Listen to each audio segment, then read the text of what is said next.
4,000 ಶಾಲೆಗಳನ್ನು, ಕನ್ನಡದ ಶಾಲೆಗಳನ್ನು ಗಡಿ ಭಾಗದಲ್ಲಿ ಮುಚ್ಚಿದ್ದೀರಿ. ಆದರೆ ನೀವು 4,000 ಕನ್ನಡ ಶಾಲೆಗಳನ್ನು ಮುಚ್ಚಿಬಿಟ್ಟು ಅಲ್ಪಸಂಖ್ಯಾತರ ಹೆಸರಿನಲ್ಲಿ ಇರ್ತಕ್ಕಂಥ ಶಾಲೆಗಳಿಗೆ 4,000 ಕೋಟಿ ರೂಪಾಯಿ ಮೀಸಲಿಟ್ಟಿದ್ದೀರಿ. 150 ಕೋಟಿ ರೂಪಾಯಿಯನ್ನು ವರ್ಕ್ ಆಸ್ತಿ ಸಂರಕ್ಷಣೆಗೆ ಕೊಟ್ಟಿದ್ದೀರಿ. 150 ಕೋಟಿ ರೂಪಾಯಿ ಕೋಟಿ ರೂಪಾಯಿಗಳನ್ನು ಒಕ್ಕಾಸ್ತಿಯನ್ನು ಅವರು ಸಂರಕ್ಷಣೆ ಮಾಡೋದಕ್ಕೆ ಕೊಟ್ಟಿದ್ದೀರಿ. ಯಾಕೆ ಕರ್ನಾಟಕದಲ್ಲಿ, ರಾಷ್ಟ್ರದಲ್ಲಿ ನೀವು ಕೊಡಿ, ನಾವು ಬೇಡ ಅನ್ನೋದಿಲ್ಲ. ಆ ಶಾಲೆಗಳು ಕೊಡಿ. ಮತ್ತೊಂದು ಕಡೆ 4,000 ಶಾಲೆಗಳನ್ನು ಮುಚ್ಚಿದ್ದೀರಲ್ಲ, ಅದ್ರ ಬಗ್ಗೆ ಏನಾದ್ರು ಪ್ರಸ್ತಾಪ ಮಾಡಿದ್ದೀರಾ? ಅದನ್ನು ಏನು ಮಾಡಬೇಕು ಅಂತ ಇದ್ದೀರಿ? ಅದ್ರ ಬಗ್ಗೆ ನೀವೇನೂ ಕೊಟ್ಟಿಲ್ಲ. ಅದಲ್ಲದೆ ನೀವು ಉರ್ದು ಸುಮಾರು ಅದರ ಆಸ್ತಿ ಹಾಗೂ 100 ಕೋಟಿ ರೂಪಾಯಿ ಉರ್ದು ಶಾಲೆಗಳಲ್ಲಿ ಖರ್ಚು ಮಾಡಲು ಇಟ್ಟಿದ್ದೀರಿ. ನಮ್ಮ 4,000 ಶಾಲೆಗಳನ್ನು ಮುಚ್ಚಿದ್ದೀರಿ. 4,000 ಕೋಟಿ ರೂಪಾಯಿನ ಅಲ್ಪಸಂಖ್ಯಾತ ಶಾಲೆಗಳಿಗೆ ಮೀಸಲಿಟ್ಟಿದ್ದೀರಿ. 150 ಕೋಟಿ ರೂಪಾಯಿ ವರ್ಕ್ ಆಸ್ತಿ ವಕ್ಸ್ ಬೋರ್ಡ್ನ ಆಸ್ತಿಗಳನ್ನು ಸಂರಕ್ಷಣೆ ಮಾಡೋಕ್ಕೆ ಇಟ್ಟಿದ್ದೀರಿ. 100 ಕೋಟಿ ರೂಪಾಯಿಗಳನ್ನು ಶಾಲಾ ಖರ್ಚುಗಳಿಗೆ ಮಾಡಿದ್ದೀರಿ. ಮುಲ್ಲಾಗಳಿಗೆ ಮಾಸಿಕ 6,000 ರೂಪಾಯಿ ಕೊಡೋದಕ್ಕೆ ತೀರ್ಮಾನ ಮಾಡಿದ್ದೀರಿ. ನಮ್ಮಲ್ಲಿ ದೇವಸ್ಥಾನಗಳಲ್ಲಿ ಪೂಜಾರಿ ಕೆಲಸ ಮಾಡ್ತಾರಲ್ಲ, 33,000 ದೇವಸ್ಥಾನಗಳಲ್ಲಿ, ಅವ್ರಿಗೇನು ಸ್ವಾಮಿ ನಿಮ್ಮ ಬಳುವಳಿ? ಯಾವ ನ್ಯಾಯ ಇದು? ಯಾತಕ್ಕೋಸ್ಕರ ಒಬ್ಬರನ್ನ ಇದು ಮಾಡಿ ಸಮತೋಲನ ಮಾಡ್ತಕ್ಕಂಥದ್ರೊಳಗೆ ಅಸಮಾನತೆಯನ್ನು ಯಾಕೆ ಮಾಡ್ತಕ್ಕಂಥ ಕೆಲಸವನ್ನು ಮಾಡ್ತೀರಿ?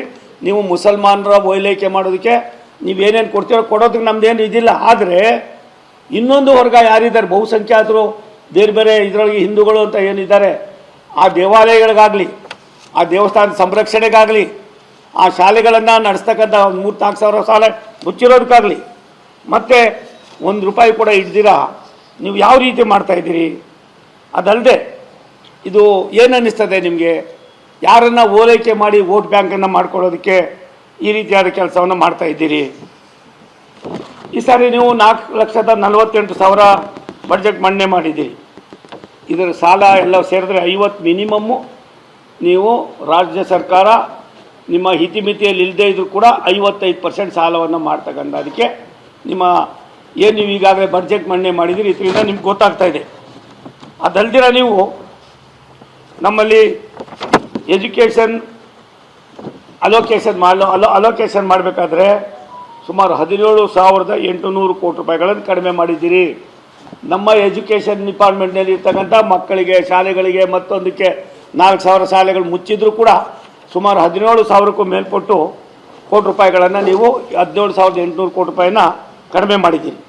ಯಾವುದ್ರೊಳಗೆ ನೀವು ಅಭಿವೃದ್ಧಿಯನ್ನು ಕಾಣ್ತಾ ಇದ್ದೀರಿ ನನಗೆ ಗೊತ್ತಾಗ್ತಾ ಇಲ್ಲ. ನೀರಾವರಿಯಲ್ಲೂ ಕೂಡ ಕಡಿಮೆ ಮಾಡಿದ್ದೀರಿ. ಹೋದ ಸಾರಿ 19,000 ರೆವಿನ್ಯೂ ಕೋತಾ ಆಗಿದೆ. 19,000 ಕೋಟಿ ರೂಪಾಯಿ ರೆವಿನ್ಯೂ ಕೋತಾ ಆಗಿದೆ. 2,97,000 ಕೋಟಿ ಹಣವನ್ನು ಸಂಗ್ರಹಣೆ ಮಾಡ್ತೀನಿ ಅಂದಿದ್ರಿ. ನೀವು ಇವತ್ತು ಯಾವುದೇ ಒಂದು ಸಾಲವನ್ನು ಮಾಡುವಾಗ ಯಾವುದರಿಂದ ಆದಾಯ ಬರ್ತದೆ ಅನ್ನೋದನ್ನು ನೀವು ತೋರಿಸ್ಬೇಕಾಗಿದೆ. ಇಂಥ ಬಾಬತ್ತಿನಲ್ಲಿ ನಾವು ಇಷ್ಟು ಆದಾಯ ಬರ್ತೀವಿ, ಇದನ್ನು ಇದಕ್ಕೋಸ್ಕರವಾಗಿ ಸರಿದೂಗಿಸ್ತೀವಿ, ಇಂತಿಂಥ ಇದರೊಳಗೆ ನಮಗೆ ಬರ್ತಕ್ಕಂಥ ಆದಾಯವನ್ನು ನಾವು ಸಾಲ ಕಟ್ಟೋದಕ್ಕೆ ಮಾಡೋದಕ್ಕೆ ನಮ್ಮಲ್ಲಿ ಶಕ್ತಿ ಇದೆ. ಇದನ್ನು ಎಲ್ಲೂ ಕೂಡ ನೀವು ತೋರಿಸಿಲ್ಲ, ಆಗೋದು ಇಲ್ಲ ನಿಮ್ಮ ಹತ್ರ. ನೀವು ಮಾಡ್ತಾ ಇರೋದು ಯಾರು? ನಿಮ್ಮ ಕ್ಯಾಪಿಟಲ್ ಎಕ್ಸ್ಪೆಂಡಿಚರು ಸಾಲ ಎಷ್ಟು ಮಾಡಿದ್ದೀರಿ ಅನ್ನೋದಕ್ಕೆ ಕ್ಯಾಪಿಟಲ್ ಎಕ್ಸ್ಪೆಂಡಿಚರ್ ಇದೆ, ಎಲ್ಲಿದೆ? ಮತ್ತು ಬಡ್ಜೆಟ್ ಸ್ಟೇಜ್ನಲ್ಲಿ ಸಾಲ ಜಾಸ್ತಿ ಮಾಡಿ ಸಾಲವನ್ನು ಕಟ್ತಕ್ಕಂಥದಕ್ಕೆ ಹೇಗೆ ವಿನಿಯೋಗ ಮಾಡ್ತೀರೋ ಅನ್ನುವ ಒಂದು ಭಾವನೆಯನ್ನು ಕೂಡ ಎಲ್ಲೂ ಕೂಡ ನಿಮ್ಮ ಪುಸ್ತಕ, ನಿಮ್ಮ ಆಯವ್ಯಯದಲ್ಲಿ ತಮಗೆ ಮಂಡನೆಯನ್ನು ಮಾಡಿಲ್ಲ, ತೋರಿಸೂ ಇಲ್ಲ. ಇದು ಯಾವ ರೀತಿ ನೀವು ಮಾಡ್ತಾ ಇದ್ದೀರಿ? ಇದಕ್ಕೆ ನೀವೇನು ಸಾಲ ತೀರಿಸೋದಕ್ಕೆ ನಿಮ್ಮ ಆದಾಯದ ಮೂಲ ಏನು?